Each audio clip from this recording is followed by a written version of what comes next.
Assalamualaikum warahmatullahi wabarakatuh. Jumpa lagi dengan saya, Isra Zianita Hatta. Pada kesempatan hari ini saya akan berbicara mengenai plastik.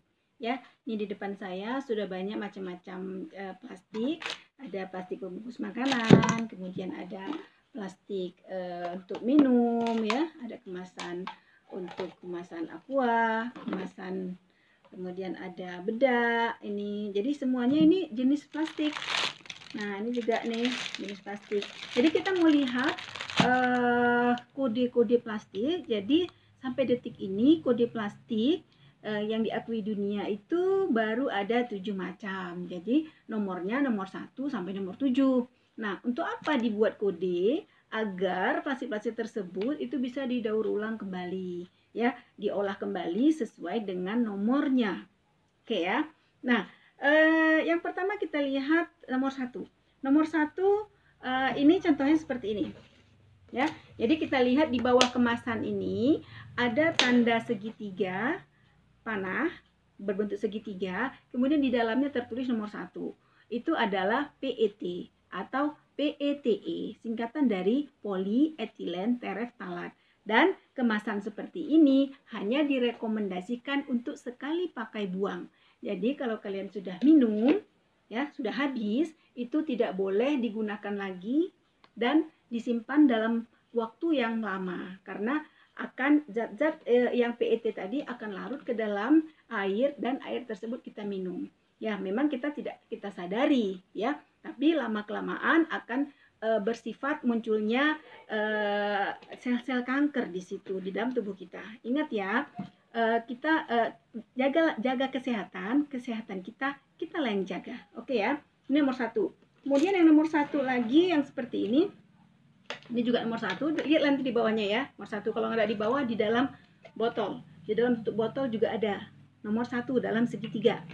Oke ya, dan kemasan-kemasan soft drink juga, misalnya seperti kemasan Sprite, Fanta, Coca-Cola dan sebagainya, itu jenis botolnya adalah nomor 1 PET. Ingat, sekali pakai buang. Jadi bijak-bijaklah kita dalam menggunakan makanan yang berkemasan plastik, karena plastik itu kan tidak bisa diurai oleh mikroorganisme di dalam tanah, karena plastik itu terbuat dari zat kimia yang molekulnya sangat panjang dan sangat kuat.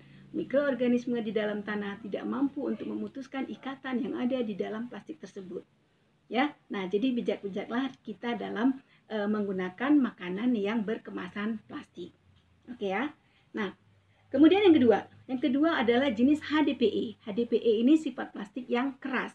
Nah, biasanya itu digunakan untuk kemasan-kemasan seperti kosmetik ya, atau bedak bayi. Di bawahnya itu ada tanda segitiga, di dalam tanda panah, kemudian ada tulisan nomor 2 atau HDPE, singkatan dari High Density Polyethylene. Jadi sifatnya dia keras. Oke ya. Nah, tapi di sini ada juga ini. Nah, ini seperti saya lihat di dalam tutup botolnya ada tanda segitiga, kemudian di situ tertulis nomor 2. Kan ini keras sifatnya dibandingkan sama yang tadi. Ini nomor 1, ini nomor 2 ya. Jadi sifat HDPE itu keras. Oke ya. Ini juga direkomendasikan untuk sekali pakai, nggak boleh lagi diisi dengan minuman yang lain, kemudian kita minum kembali, itu tidak boleh. Karena zat-zat plastik tadi akan larut di dalam minuman tersebut. Oke ya, nomor 2 ya. Tadi ini juga jenis nomor 2. Nah, kemudian yang nomor 2 lagi, misalnya pada kemasan, ini sampo. Lihat di bawah. Ya, ini juga nomor 2. Nah, ini. Nah, ini nomor 1, bukan nomor 2. Oke ya. Oke, kita bicara nomor 2. Udah, kemudian nomor 3. Nomor 3 itu adalah jenis dari PVC. Ya, PVC itu jenis plastik juga, dan plastik ini bersifat keras dan tahan panas. Contohnya adalah pipa PVC. Contohnya seperti ini. Nah, ini ada pipa PVC, sering disebut dengan pipa pralon. Padahal pralon itu mereknya, merek pipa, bukan nama pipa. Oke ya. Nah, ini dia sifatnya keras. Itu nomor 3, jenis plastik juga. Kemudian yang keempat adalah jenis LDPE. LDPE singkatan dari low density polyethylene ya. Kalau yang tadi ini sifatnya keras, ini sifatnya lunak atau lembut. Nah, ini boleh digunakan untuk membungkus makanan tapi tidak ramah lingkungan ya. Contohnya seperti kemasan ini ya, untuk bungkus-bungkus makanan plastik. Ini jenis dari LDPE. Oke ya. Aman digunakan untuk makanan tapi tidak ramah lingkungan karena untuk menguraikan satu plastik ini butuh waktu beribu-ribu tahun. Oke ya. Nah, jadi bijaklah kita dalam menggunakan kemasan plastik. Oke, yang kelima adalah yang paling aman digunakan ya, kemasan cup aqua. Ini tertulis ini nomor 5. Atau ada gambar dari garpu sama gelas, itu boleh. Atau ada tulisan food grade. Nah, ini nomor 5. Nomor 5 boleh digunakan berulang-ulang. Oke ya, aman ini digunakan berulang-ulang. Ini juga nomor 5. Oke, ini nomor 5. Boleh digunakan berulang-ulang. Ya, jadi di antara semuanya yang paling bagus, yang paling aman untuk tempat makanan adalah yang nomor 5 atau yang ada gambar garpu dan gelas atau yang ada tulisan food grade. Oke ya. Nah, sekarang nomor 6. Nah, nomor 6 ini contohnya nomor 6. Kemasan pop mie, styrofoam. Nomor 6. Jadi ini juga jenis plastik. Kemudian di ini ada juga tanda segitiga ini di sini, nanti bisa dilihat ada tanda segitiga yang bertuliskan nomor 6. Ya, itu namanya PS atau singkatan dari polistiren. Nah, ini ada zat stiren yang bersifat racun jika dia bertemu dengan panas dan lemak atau minyak. Ya, jadi sifat styrofoam ini fungsinya mengatur suhu. Nah, misalnya seperti ini styrofoam juga nih, ya. Nih, ini kan styrofoam nih. Nah, fungsinya mengatur suhu. Jika kita masukkan makanan yang dingin atau kita masukkan minuman di sini, kemudian ditaruh es batu, maka keadaan di dalamnya mempertahankan suhunya. Jadi minuman tersebut tetap dingin. Nah, misalnya kita masukkan yang panas, masukkan makanan yang panas ke dalam sini. Oke? Nah, dia akan mempertahankan suhunya. Jadi makanan sesaat dia tetap panas. Oke ya, tapi ingat, bahaya ini. Bahayanya kenapa? Tidak boleh kena panas dan minyak.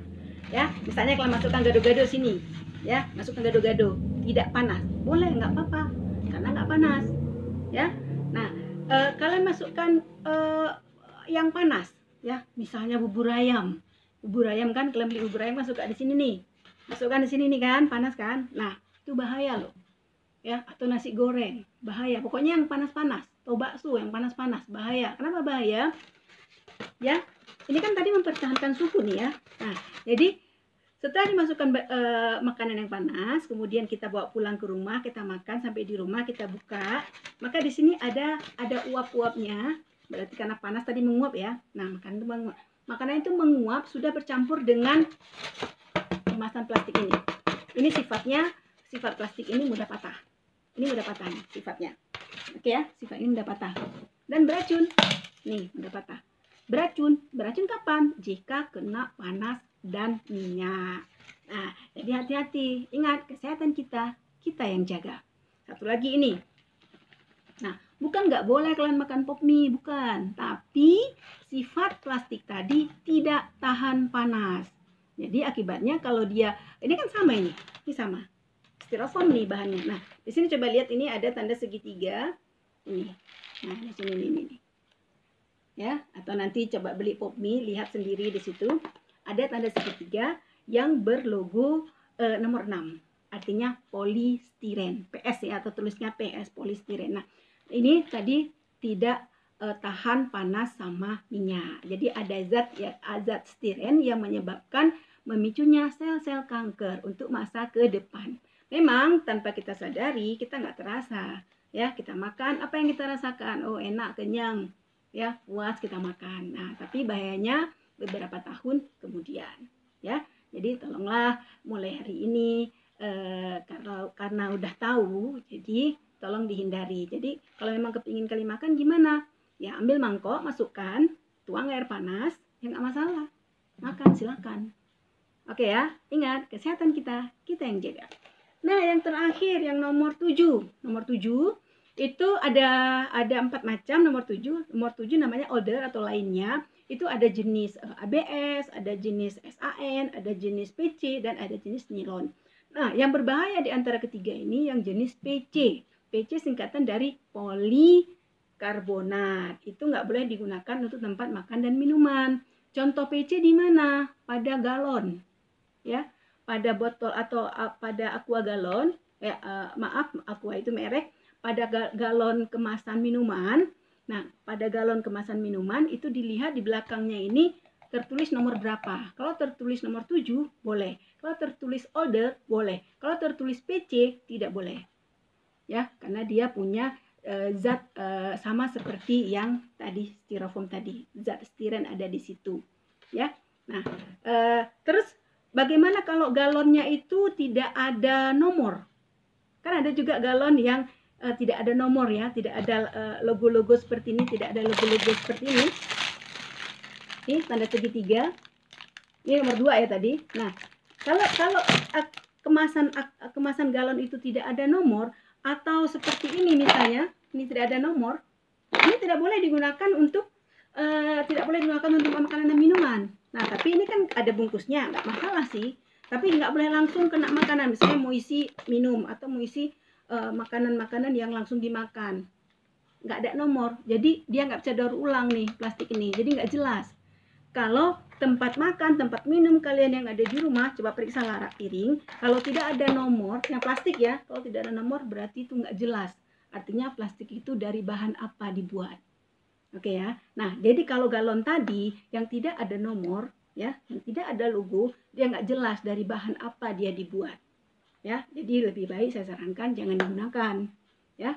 Nah, jadi murah harganya, ya kesehatan lebih berharga, ya. Kesehatan lebih berharga. Kalau sakit kan lebih banyak lagi pengeluaran gara-gara kita menghemat kemasan galon minuman tadi. Ya, oke. Jadi bisa dilihat di rak piring di dapur, apakah tempat makanan dan minuman Anda ada nomor logonya atau tidak. Kalau tidak ada, lebih baik jangan digunakan. Terlebih-lebih untuk anak-anak ya, ini tidak boleh digunakan karena itu berbahaya. Oke, sekali lagi kesehatan kita yang jaga. Terima kasih, semoga bermanfaat. Assalamualaikum warahmatullahi wabarakatuh. Dadah.